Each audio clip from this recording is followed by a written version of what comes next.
Yeah, I was a little disappointed to see that the light coming through there's like that a couple of windows or something in the very center, and it's clear Yeah. that it's just like, electric lighting. It's not the light coming through from behind the building.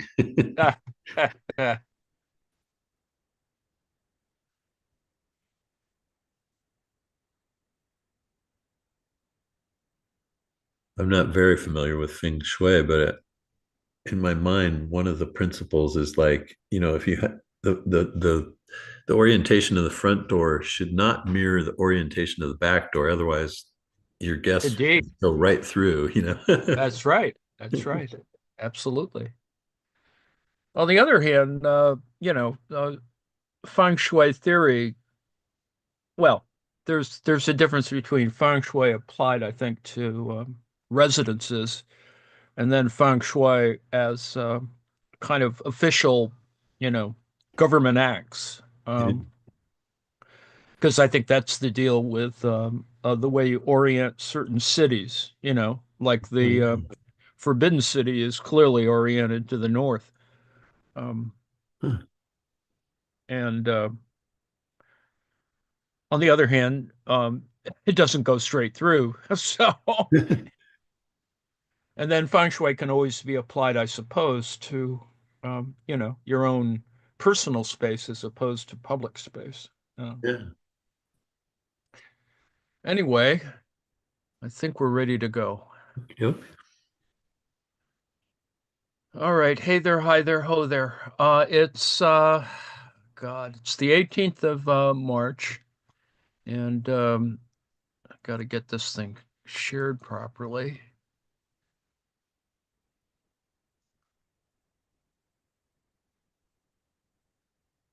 In today's little exercise, this is part of the other. I'm going to share some stuff, other stuff that I've been interested in and amused by. I have a long-term reading project on Alain Badiou's writings. I find him interesting because, he's a philosopher, is also a mathematician, or sort of a mathematician. Then that's kind of what the article today is about. Whether he is or isn't is sort of an interesting question. Raised, of course, professional mathematicians seem to have their own little issues. But I think you'll see that it's important to have a sort of, as it were, non-standard view of mathematics. And yes, it is a problem for some folks. Mathematicians love to think that they have the answer, they have the truth in that sense. But Badia's asking a question about exactly that thing. And of course, I'm interested in Badiou because he's pretty much a communist, actually a Maoist. They probably wouldn't even let him into this country. They'd probably stop him at the at the customs desk. Um, so if you read his popular work, that is his work in public, you find it quite different often or more radical. And that goes by saying that kind of Maoist sort of thing. And you have to be sort of careful when you talk about that stuff. Although he's been alive a long time, so he's done what he needs to do. And of course, his work, he's establishing his work in relation to others. Certainly, we all build on the shoulders of others, and he is providing a certain critique of all that stuff that happened after 1968, which went this way and that, and I think it's good advice for those who are sort of firm humanists that, there's a lot of other stuff you sort of might need to know, or at least have a passing kind of familiarity with. And so that's kind of important as well. That being said, today is about logic, maybe illogic. Alain Badiou, um, French philosopher, formerly chair of philosophy at the École Normale Supérieure, and founder of the Faculty of Philosophy at the University of Paris 8 with Deleuze, Foucault, and Lyotard. Badiou's work is heavily informed by philosophical applications of mathematics, in particular set theory and category theory. I've included a video that is an introduction with not a lot of math, although, well, no, it has very little math in it. It's moderately long, and you might not make it through the whole thing, but you'll get, I think, a flavor for category theory in the video that I've attached. Um, Badiou's work is heavily informed by philosophical applications of mathematics, in particular set theory and category theory, which is what the video is about. Badiou's Being an Event project considers the concepts of being, ontology, right?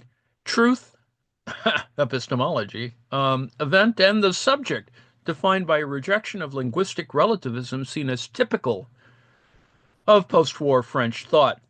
That is that problematic element. But, post-war French thought went in a lot of directions, particularly on the issue of language and linguistics. But anyway, unlike his peers, Badiou openly believes in the idea of universalism and truth. His work is notable for its widespread applications of various conceptions of indifference. Badiou has been involved in a number of political organizations and regularly comments on political events. Badiou argues for a return of communism as a political force.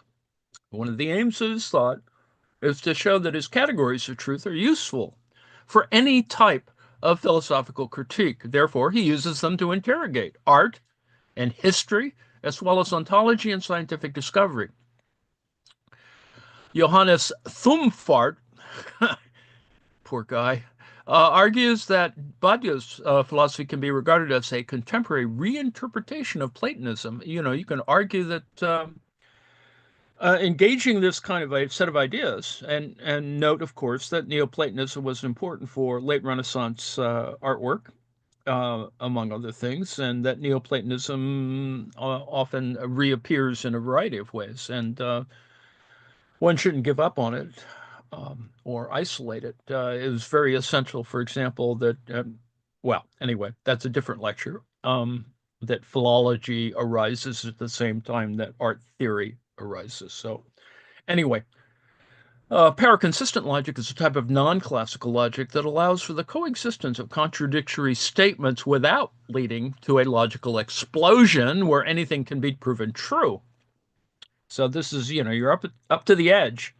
Specifically, paraconsistent logic is the subfield of logic that is concerned with studying, developing inconsistent, inconsistency tolerant systems of logic, purposely excluding the principle of explosion.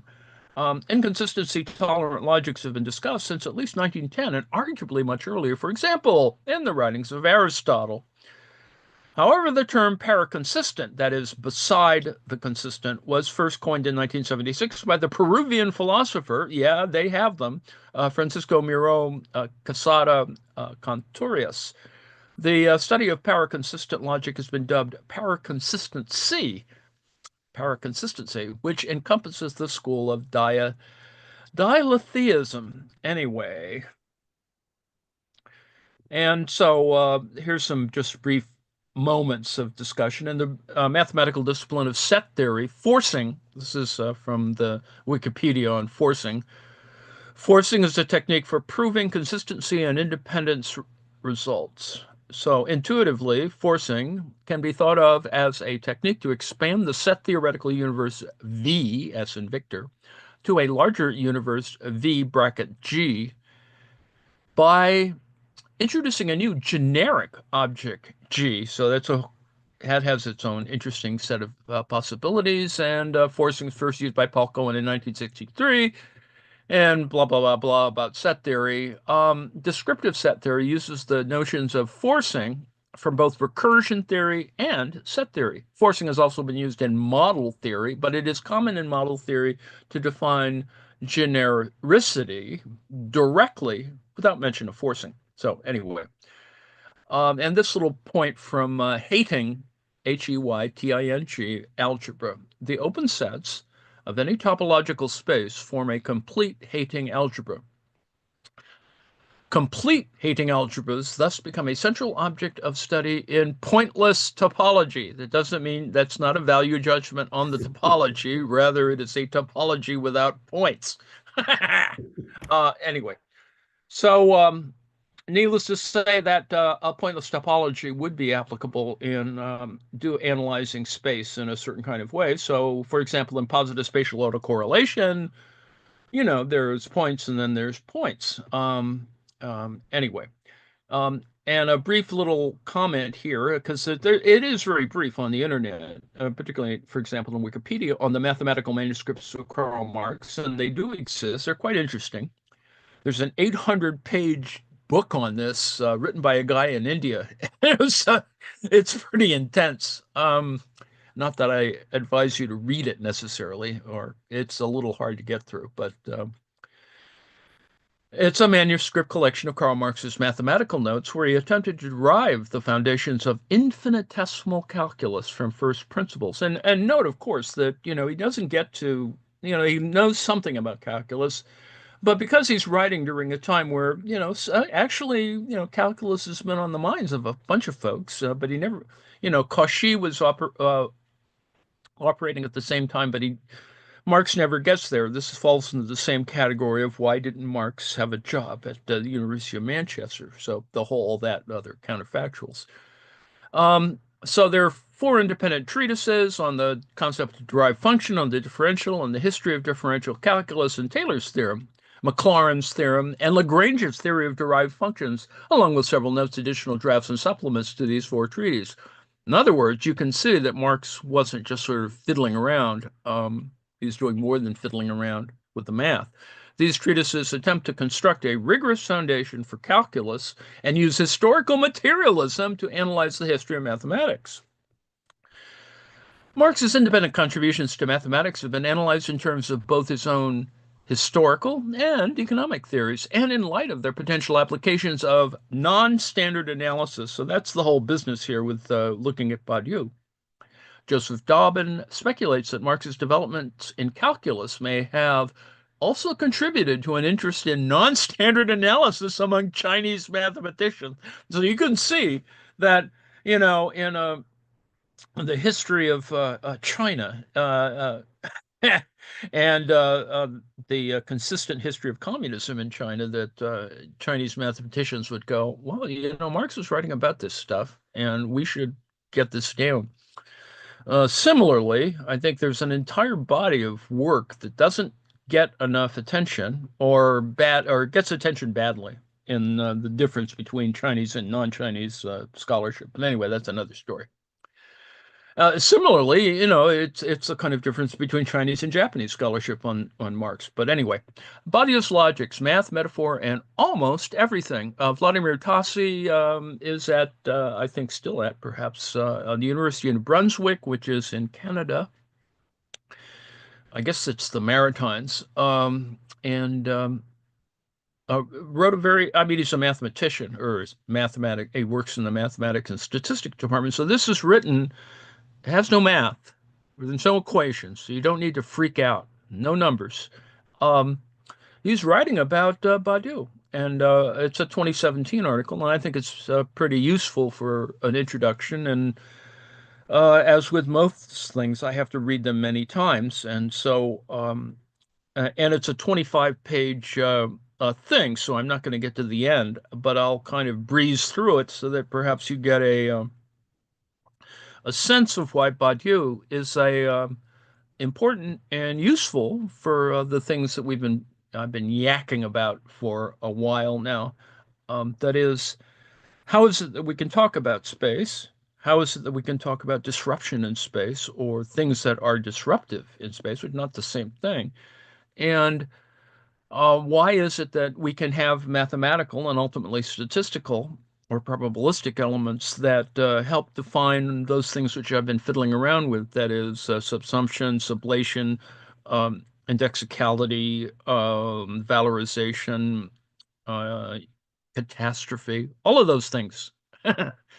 Um, and to give us a foundation for doing that, or at least a raison d'etre for doing it, I think it's important to look at people, particularly folks who are communists but happen to write a lot about mathematics. That sort of interesting stuff, or at least to me, anyway. Okay, so it's a two sentence abstract. Mathematics plays a central role in the philosophical system of Alain Badiou. The aim of this essay is to situate the appeal to mathematics in the broader context of his work, including its literary and political elements. I don't think he talks that much about the literary and political so much, with a passing thing about Hamlet and some other stuff. What I think he mainly disentangles is the question that mathematicians have, some mathematicians, and of course Badiou gets in fights with mathematicians, which if you've ever seen it, there's nothing more amusing. It's not unlike physics. My favorite is, of course, physics people and engineers arguing about what math is necessary for first year students in college, and it's just fascinating. But anyway, that's just because I'm easily fascinated. Alain Badiou's appeal to mathematics is a process, a system that has been developing for close to half a century.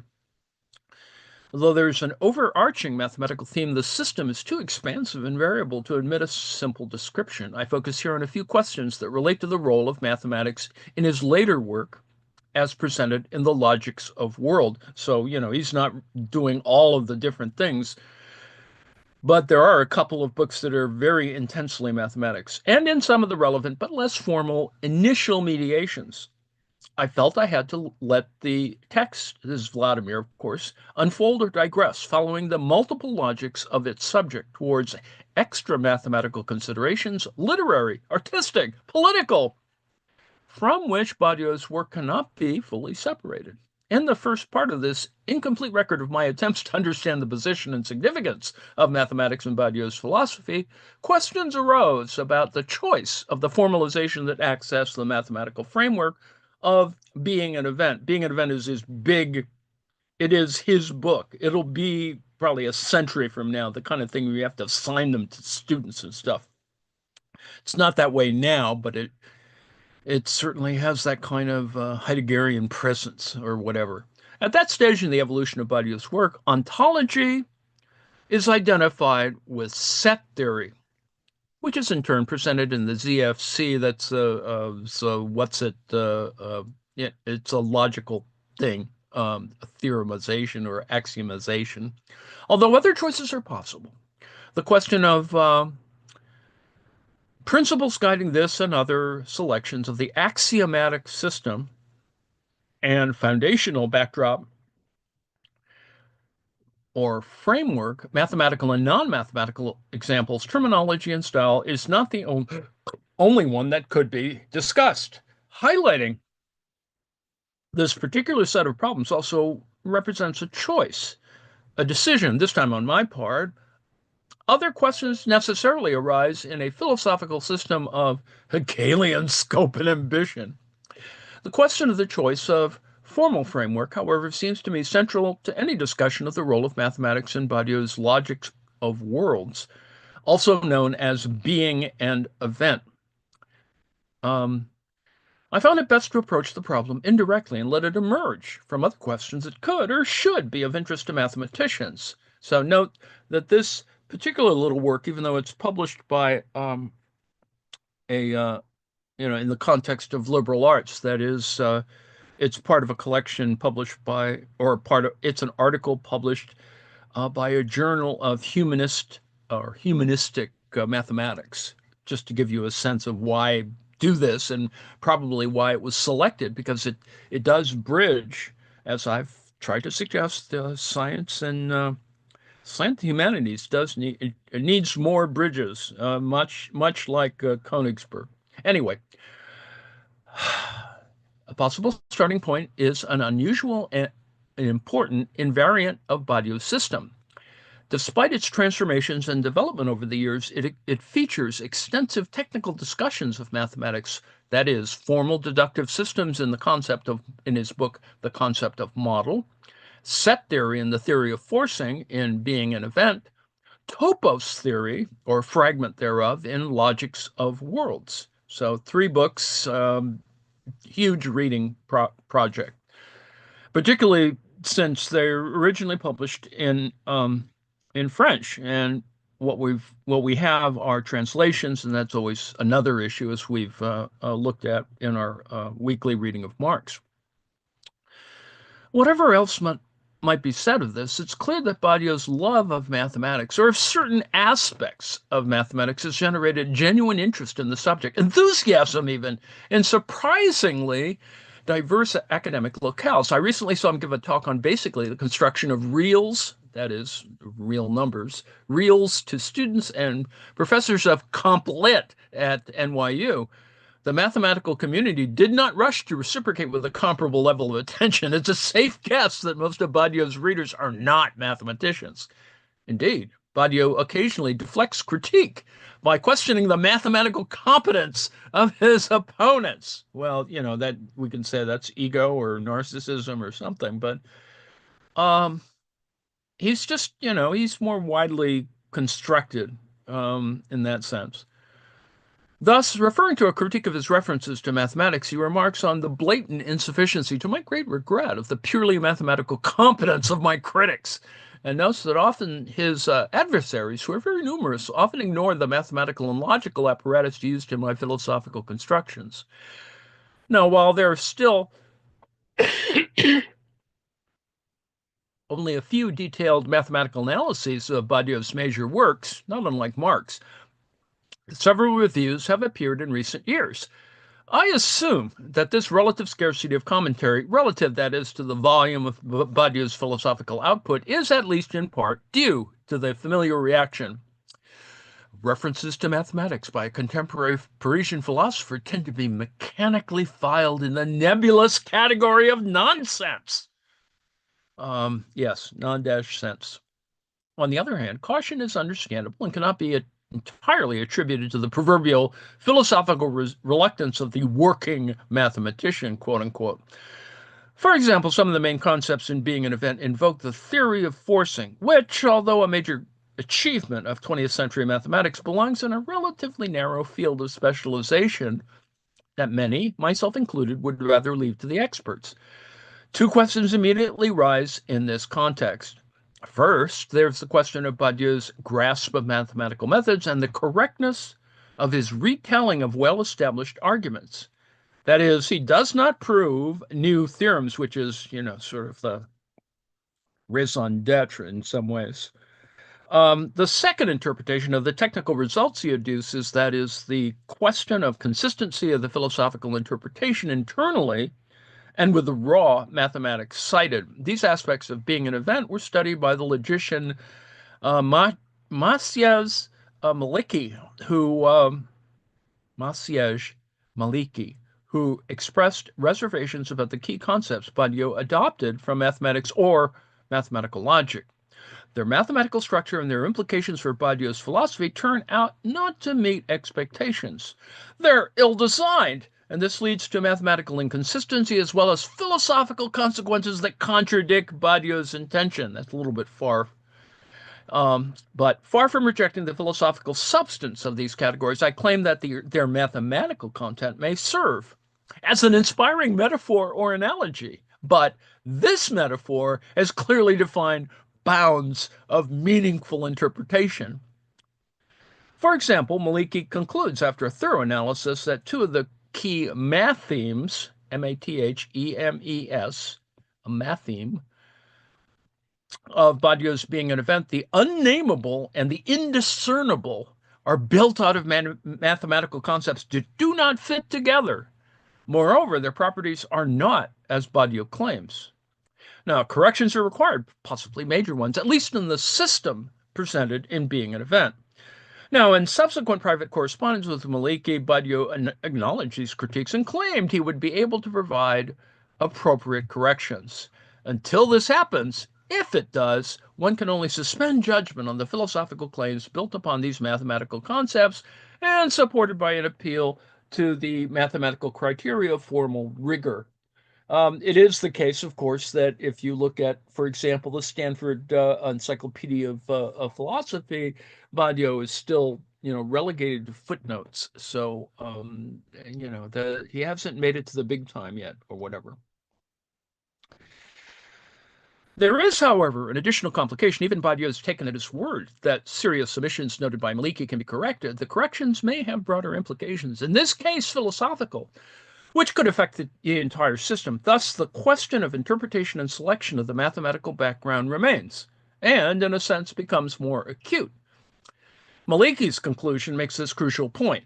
Mathematics, forced to accept compromises going definitely too far, responds with outcomes which are hostile to fundamental philosophical motivations of Badiou's doctrine. Despite some points of convergence, his generic theory of truth and his philosophy of event can coexist only at a price of selective and instrumental interpretation of the mathematical component. Now, this is a question to which I found myself returning while reading Logics of Worlds, although the status of the formal correctness of Badiou's mathematical argument seems to be different in this case. And, this is, for many, this is the important criterion and often reveals the kind of determinism that is perhaps necessary for mathematical stuff.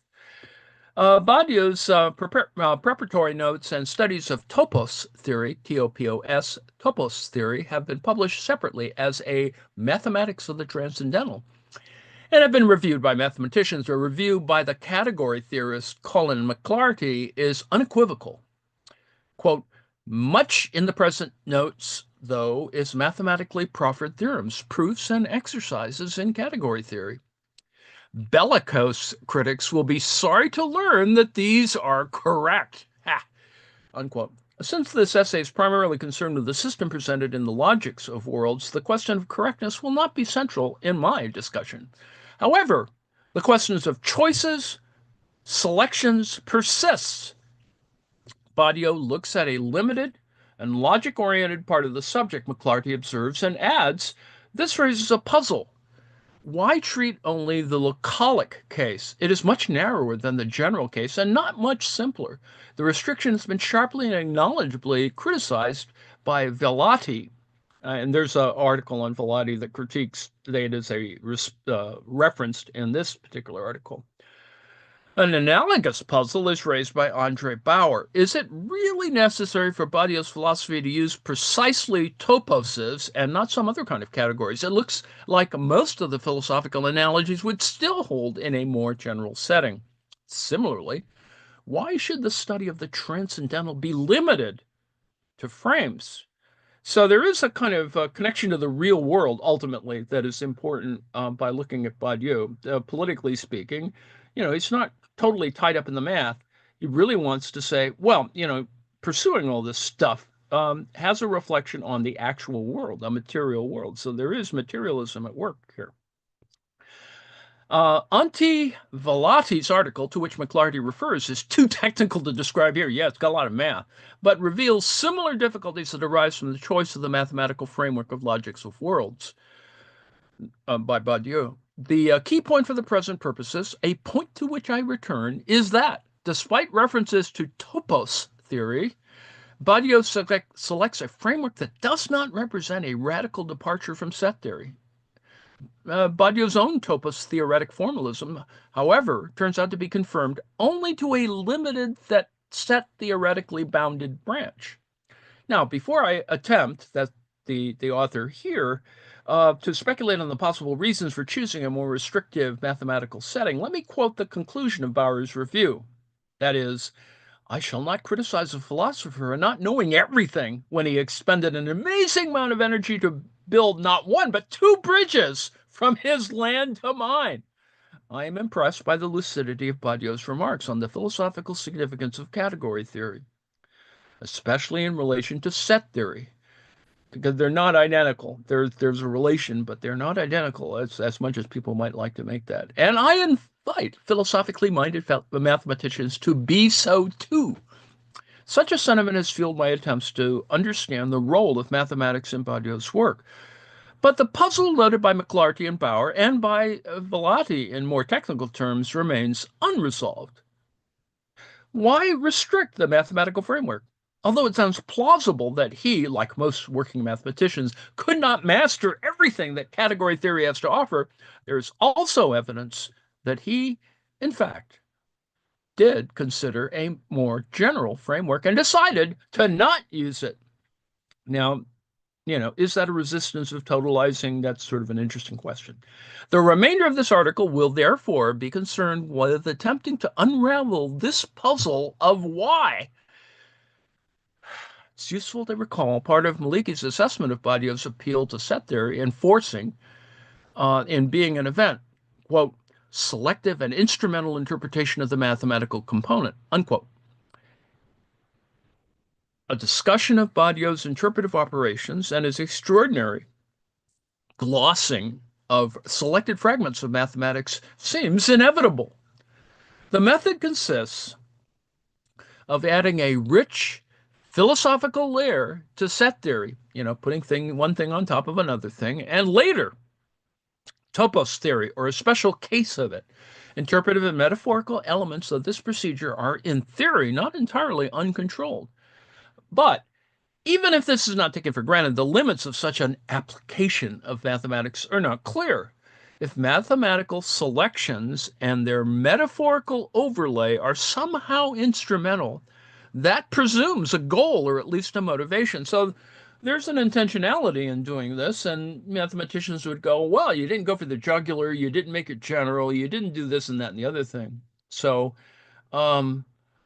the author here is setting a certain task for himself, but also constraining it in a variety of ways. And so his thesis is that Badiou's motivation, to the extent that I'm able to divine it, does not come from mathematics alone. It is entangled with other conditions of philosophy. I leave it to you whether it's a quantum entanglement. Badiou views philosophy as the space of virtually unobstructed circulation between its conditions. And these four things are pretty important, probably to most of us. Well, maybe most of us. Mathematics, art, politics, and love. Yes, he does talk about love. It's a whole nother thing in his writing, and it's interesting because it has Lacanian implications among other things. But in that sense, he's addressing the post 68 French thought and etc. He supports this demand for freedom of philosophical play by arguing that attempts to limit it would be and have been detrimental. Favoring one condition over the others, these four: mathematics, art, politics, and love, leads to familiar difficulties. Now, roughly speaking, Plato and much of analytic, quote unquote, philosophy favored mathematics over poetry. Heidegger and much of continental philosophy, this is the contrast between Anglo American analytic philosophy and continental philosophy, favored poetry over mathematics. Contemporary philosophy should dialectically overcome these traditional positions if it is to formulate truths of the era in which the word truth, quote unquote, tends to appear in scare quotes. That may well be the best of all possible philosophical worlds, but there is a sort of spontaneous symmetry breaking at the heart of the Badiousian circulation, notably between the mathematical and the poetic conditions. Badiou's philosophical texts are imprinted with a stylistic, rhetorical, writerly component, also a personal component, as explained in Philosophy as Biography, one of his articles. These effects of the text, that is to say, literary effects, remember, post 68 French thought, are not under the jurisdictions of the mathematical condition. Mathematics, however, is subjected to a number of poetic operations, some of which override the conditions set by formalization. It is an interesting question whether mathematics already includes an obscure poetic element, a set of interpretive principles or guiding imagery, which sometimes goes by the name of philosophy, as in Langland's philosophy or Grothendieck philosophy. To this question, Badiou responds in the negative. Mathematicians do whatever it is they do, but what they produce, namely mathematics, is absolutely transparent. Mathematics is a thought that faces the void, which I suppose means that it clears out all particularities and thinks only forms of being as such in being an event, the book being an event. But to pass to the description of any particular existent from pure being, a dumb generality, as Marx indelicately put it, something more is required. Something that makes it appear in a world and relate to other beings appearing in that world. So, to solve this and other problems, Badiou changes the mathematical framework in Logics of Worlds. The solution he proposes is fascinating, and its mathematical form follows a certain shift in mathematics. However, the literary element remains and apparently continues to be necessary. It is not deployed in the same way in Being and Event and Logics of Worlds, but it is present in both texts. Mathematics may be transparent, but its philosophical import has to be explained and elucidated. This requires a supplement, an image, that is, metaphor. Sometimes, though not always, Badiou explicitly marks some of his disquisitions as metaphors, or based on metaphorical affinity. Now, these literary supplements, according to Badiou, to the extent that I could discern a consistent position, are not to be viewed as contingent on personal preference. Some of the metaphors originate from mathematics, so they're not arbitrary fictions, not under the jurisdiction of the literary condition alone, that is. Hence, the range of literary operations is, in theory at least, somehow limited. Now, this is a point which has to be addressed with due care. On the one hand, some limits are indeed imposed on Badiou's philosophy by its mathematical condition. Remember, four conditions. For example, if ZF set theory, Symbolic-Frankel set theory, is fixed as the ontological framework, it's not possible to assert the existence of an absolute one, that is, the set of all sets. Nor is it possible to claim that language magically conjures beings. On the other hand, these are straightforward consequences of the axiom that ZF set theory is ontology. The example is therefore not representative of the depth and range of literary operations to which mathematics is exposed in Badiou's work. There are many analogies and metaphorical affinities that Badiou invokes to construct textual connections between the state as a political entity and the power set, the set of subsets of a set, nature and the collection of ordinals, love and particularly or partially ordered sets, the subject and infinite groups, independence of the continuum hypothesis, and the triumph of politics over the realism of the unions, to list a few random items from the hefty catalog. The boundaries of paralogical operations are, in these cases, not so easy to detect. For instance, Badiou outlines ethical reasons why philosophy should think man not as a finite being for death, but as the immortal he's capable of becoming. The metaphor of the immortal is part of a larger objection to the hateful spirit of finitude. In this broader context, Badiou has opined that all situations, basically non-empty sets, are better thought as infinite. Now, this is also a metaphor, but one that transgresses the limits imposed by the ontology of being and event, the book Being and Event. There are finite sets in ZF. Yes, there are. Of course, Badiou at once points out that he does not actually deny the existence of finite sets on the level of pure objectivity, so there's no contradiction.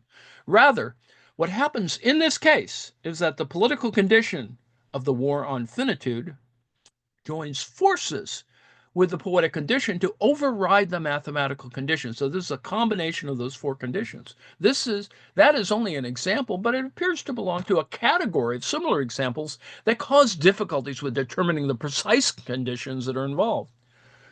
That is, in the framework of the book Logics of Worlds, there are many worlds, as the title itself announces. Indeed, quote, man is the animal that appears in a very great number of worlds. And moreover, it is the essence of the world that there are several worlds. He's in a multiverse. Yet in the non-technical book, The Meaning of Sarkozy, Sarkozy, of course, being a socialist, former socialist president of France, published soon after Logics, Badiou argues for the principle that there is only one world, that of living men and women. That there is only one world, that of living men and women, is an axiom of collective action in this single world, and a political principle so important that Badiou dedicates an entire chapter to it. I can only assume that the meaning of world is not the same in the two texts. In that case, however, the political and poetic conditions of philosophy trumped the mathematical one again. A clearly stated goal of Badiou's project is to undo philosophy's linguistic turn, including the anti-philosophical sophistry of Wittgenstein, as well as Heidegger's anti-mathematical poetic ontology. The objective is to cure a certain condition, the postmodern condition, so-called, described by a medical metaphor in his book Infinite Thought. Truth is suffering from two illnesses. In Badiou's opinion, it is suffering from linguistic relativism, that is, its entanglement in the problematic of the disparity of meanings. And it's also suffering from historical pessimism, including about itself.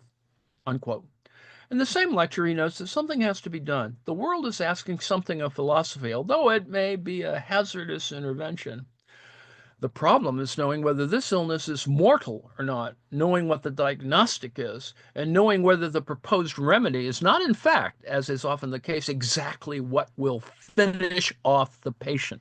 So, there is a kind of underlying phenomenal or existential sort of elements. And so I'm going to come to the end of my time quickly. So let me skip to the end. I urge you that you look through the text because it has lots of little movements, leftward, rightward, up and down, including a comment on semiology, among other things. Let me read the last section here and then we can stop.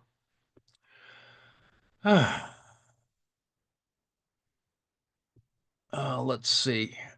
It's no, it gets a little lengthy in here. Let me read the last section here. Badiou's decisions on which fragments of mathematics to present and which to set aside. Mathematics can say more and has said more than he allows it to say, which is okay. One could take what Badiou would call an aristocratic view of this predicament. Perhaps this is more than an accident of Badiou's studies at the time he wrote the notes than a decision. Or, I shall not criticize a philosopher for not knowing everything. Or one may take a less forgiving, more rigorous stance. The evidence supporting the accident hypothesis is only circumstantial. The philosophical implications, in contrast, support the claim that such an accident occurs philosophically on purpose. This is not an undecidable problem. Textual evidence suggests that the choice was not accidental and that sometime between the writing of Briefings on Existence and Logics of Worlds, Badiou decided that full-fledged category theory is too much. Unfortunately, and contrary to my chosen angle, the author's chosen angle, the majority of presentations remain prisoner to an often heavy-going examination of the entire arsenal of category theory.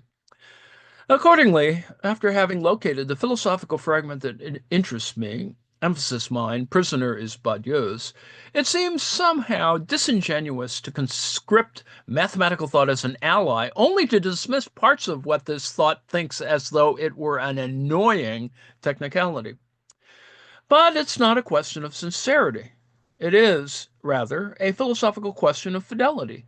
The full arsenal of category theory, written off in the endnote cited above, it's below number 5, I guess, or 3, could conceivably offer a substantially different philosophical insight than the fragment presented in Logics of Worlds. Meditations on the more general framework of category theory appear briefly in Badiou's Briefings on Existence. Then they disappear.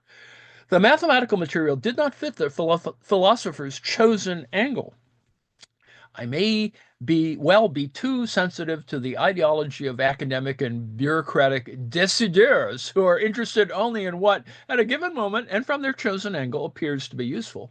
Now, certainly I'm not comparing Badiou to them. One of the many reasons his work should be of interest to mathematicians is that he wrote against the now, this is important because this describes the difference between neoclassical or orthodox economics and heterodox economics, is that he wrote against the economic enslavement of mathematics almost half a century ago in 1968.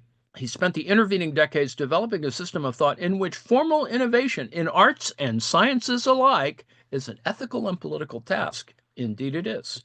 Of Badiou's love of mathematics, there can be no doubt. His recent In Praise of Mathematics book confirms it in a conveniently concise form. But love can have a darker side, described in the Lacanian novel, as cited by Zizek. Slav, Slavoj Zizek. I love you, but there is something more in you than you, so I mutilate you. So, which gives us, I don't know, pause. There is surplus in mathematics that is at once its great mystery and the source of philosophy's horror. Sometimes these annoyingly technical and apparently useless parts of mathematics, those proverbial games in the void, which receive disparaging nicknames such as quote unquote pointless topology, for example, or quote unquote abstract nonsense in the case of category theory, become relevant to the world, and nobody seems to know exactly why, how, or when such an event might occur. I'm not saying anything here that Badiou has not said in his dispute with Hamlet. Quote, there's nothing in our philosophical capacity that could not come to be in the reality of the world. Now, I take this to mean that there's only one world and that our mathematical capacity relates to it in ways that no a priori relation can describe. Now, if mathematics is thought's sin, as Badiou remarks on Wittgenstein's dislike of set theory, then Badiou has sinned in his thoughts more than most philosophers. But he's still too moderate in this special vice. He takes what he can use, even though when he knows there's more. Despite a number of novel and philosophically radical claims, Badiou appears to have hesitated before the implication of the thesis that mathematics, all of it, as such, regardless of which fragment preoccupies him at any given time, is ontology. Hence, one can only say with Sod, one more effort. Let there be duplicable spheres, fields of one element, non-commutative spaces, non-commutative spaces, grothendieck universes, categories, and higher categories, and homotopy type theories.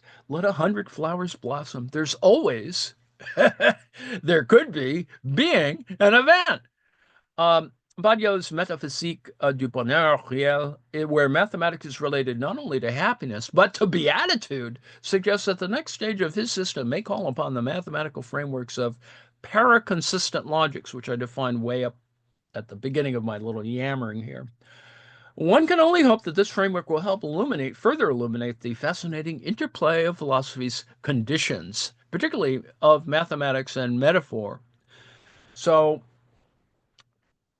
the point being, of course, is that it is a problematic a stretch of using different languages, mathematics and literature, as it were, writ large, to sort of combine.